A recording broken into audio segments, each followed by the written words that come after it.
Hey, so you're the new ranch owner? I'm Bob. My work is carrying produce for shipping. I'll quickly explain it to you.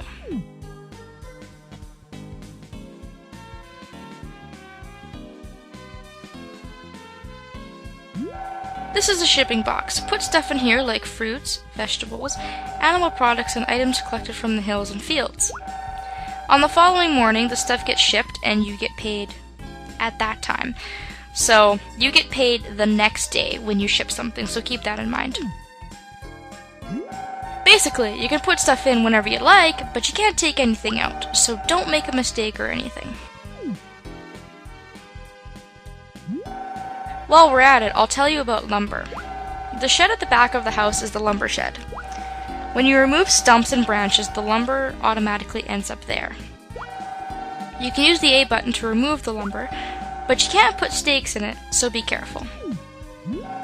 It may be tough at first, but don't give up and keep at it.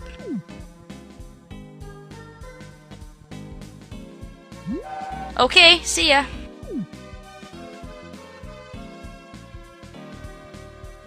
So hello everybody, and welcome back to Harvest Moon Magical Melody.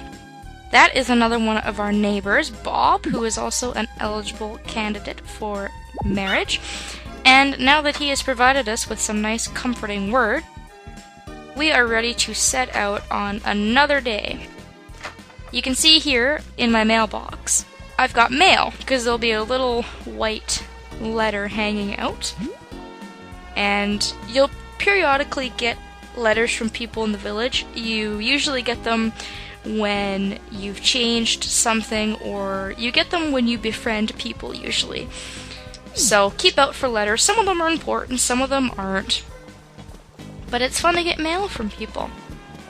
So I have a couple of things that I would like to do today. The first of which is to meet our neighbors that we didn't get to meet yesterday. I should also mention that Terry is homeless. He just walks around town. Nobody knows what he does or where he lives. He is basically a wandering guy who takes care of the animals. So, if you see Terry wandering around, then it is because, yes, he has nowhere to go. Side note on that one. I'm gonna go ahead and I am going to make my way over to that place. I'm also going to pick up some stuff. Bob had mentioned that you can put lumber in the lumber shed, but not stakes. If you're wondering what stakes are these things here that make up the fences around town.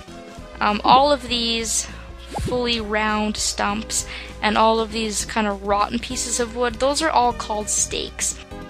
And unfortunately, you can't do a whole lot with them. You can move them around if you'd like, but you can't really do anything to turn them into lumber or anything like that. And here, I cannot believe I forgot to mention this, is the town square. So this is where a lot of festivals and things like that take place. The reason I missed it is because there's no surrounding buildings, which I'm totally not used to. You've also got a town shipping box, which you need for a lot of the festivals, and this board is always going to show you what festivals are planned. So, 8th Day of Spring is going to be our first festival. It's going to be Egg Festival, and you need to bring an egg. In this game, it's really unique because if you don't contribute to the festival, it doesn't actually go through. So I would have to put an egg in this shipping box, this kind of town shipping box type of thing, and unless I put an egg in there, the game would actually physically not let me do the festival. I would go there the day of the festival, and Theodore would literally be sitting there looking sad as ever, and he would tell me that the festival is cancelled. So that took me a really long time to understand at first. I couldn't understand why stuff was being cancelled, but you do have to contribute. So more on that later.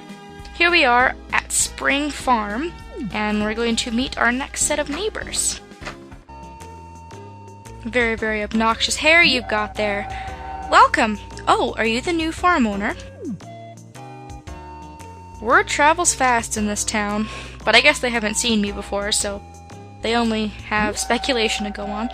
I see, so your name's Nick Sauce. I have a farm which I run with my daughter. Nina! Nina! And this is her daughter, who is, of course, an eligible marriage candidate returning from the original Harvest Moon game. Yes, Mom, what? This is the new farm owner. Say hello. And she's very, very, very cheerful. Very nice to meet you. I'm Nina. It's hardly a farm. We just grow a few meager crops here. I'll give you this. It's a notebook with information about crops.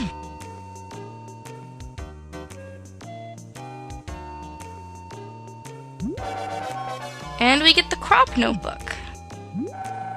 If there's something you don't understand, please read it. We sell various types of vegetable and grass seeds as well as tree saplings. As a sign of friendship, I'll bring you some turnip seeds. Well, that's very nice of you. Thank you very much.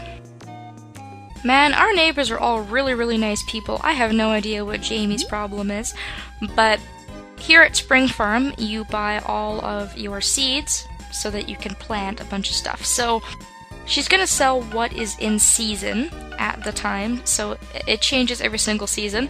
So for spring, we can plant turnips, potatoes, cabbage, and breadfruit. And then you've got a couple of flowers and herbs that you can grow. And then she's also got saplings, so you can grow a bunch of trees. And then, of course, she's got the products for each of the seasons.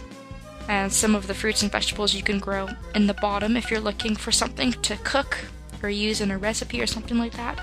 I really like all of the stuff that they sell. There's always a really large variety of stuff to grow in each season, which I really like. It kind of sets it apart from a couple of other games where you can only grow a couple things in a season.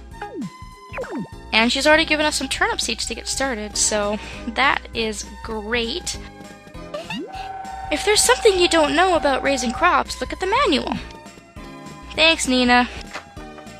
Her pink hair is a little off-putting to me, so she wasn't really someone that I had planned on marrying when I played as a boy, but she's very cute and she has a big heart, so that is the last of our neighbors for the time being. Everyone that lives in town we have been acquainted with, and we're now going to start working on the farm and working around the town and doing all the farming type stuff that we should be doing. So I'm going to just go to the other landmarks in town if I can. Or I don't know why I said the word landmark. That's not the word I'm looking for. All of the different locations, I guess, quote unquote. So the mine, for example. I don't have a hammer, but I'll just show you guys the inside of the mine. So here it is.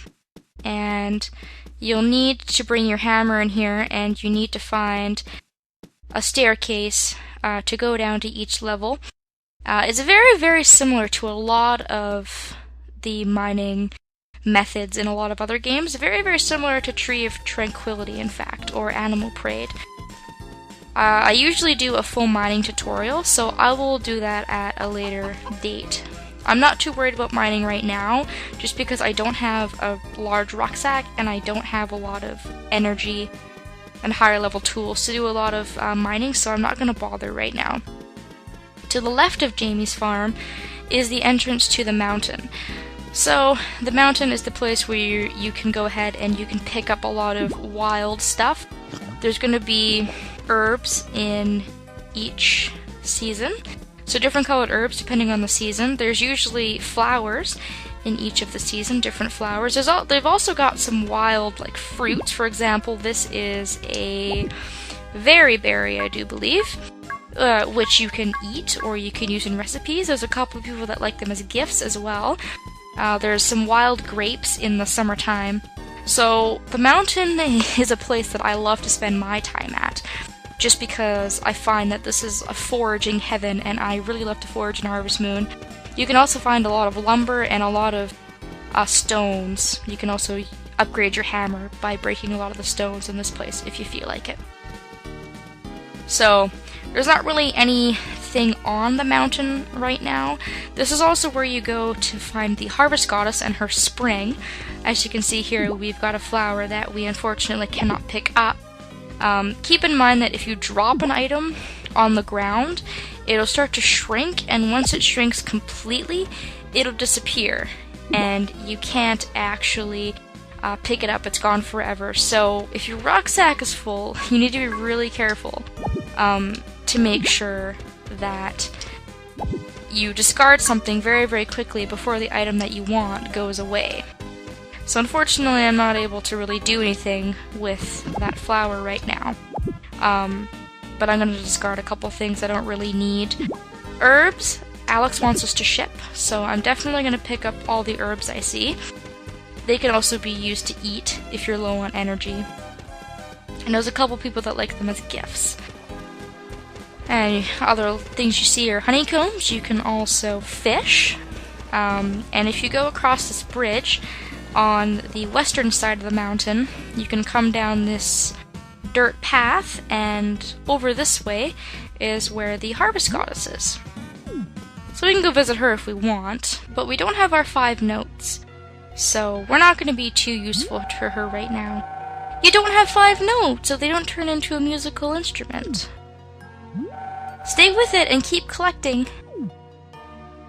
And the harvest sprites will always give you a reminder of where you're at if you ever lose track or anything like that. So every 5 notes we need to go to the harvest spring and we need to drop the notes off, and that will gradually unfreeze her. So I'm just gonna walk along this path here. This is the upper part of the mountain. As you can see, there's a lot of herbs and things like that, so I'm definitely going to spend a few days in-game just collecting stuff, herbs, and shipping them. Lots of beehives, lots of wood, lots of stone, lots of everything. It takes a long time to kind of clear up this mountain and make it really, really nice. Now, unfortunately, I'm at a bit of a dead end here. I don't have my hammer, so I can't continue onwards up the hill. But if we were to keep going this way to the east, up that hill, you'd be able to reach a place where we can play a mini-game later on, and that's actually going to allow us to get our blue feather later on in the game as well, but I will be showing that off when the time comes. And now that that's done, I think that's pretty much everywhere in the town for the time being. That's pretty much all that we have access to, but it's a really, really great start that they give you in this game, in my opinion. You can spend hours just foraging in the mountain for your first couple of days, which is fantastic. Once we ship enough herbs, we'll be able to unlock not only a new building, but 3 new characters, which is fantastic. And it will get us a little bit of starting money. It also allows you to do a lot of wood chopping to increase your axe. You can break rocks. That's just in the mountain alone. So you do have a lot of stuff to start collecting on your little journey, which will allow you to build stuff. So there we go. I just shipped something, and I got a note. My first shipping note. Deliveries from the first. Happiness of the very first delivery note. So, like I said, a lot of these notes are easy breezy, but there's a couple of harder ones later on that we will run into. What's really nice when you ship something as well, you can see how much it's worth. When you put it in your shipping box, that number that comes up is how much money you're going to be getting for it. Now, you don't get the money right now. You'll get the money the next day, of course. Like I said, you have to keep that in mind because that can get a little bit confusing. And now that I'm done with that, I'm going to save my game, and I'm going to go pick up a couple more things in the mountains. I'm going to probably play a couple of days to get some money and get my lumber shed started and all of those things. And when we return, I will have some more stuff for everybody in Harvest Moon Magical Melody. So thanks so much for watching, everybody, and I hope that I will see you next time.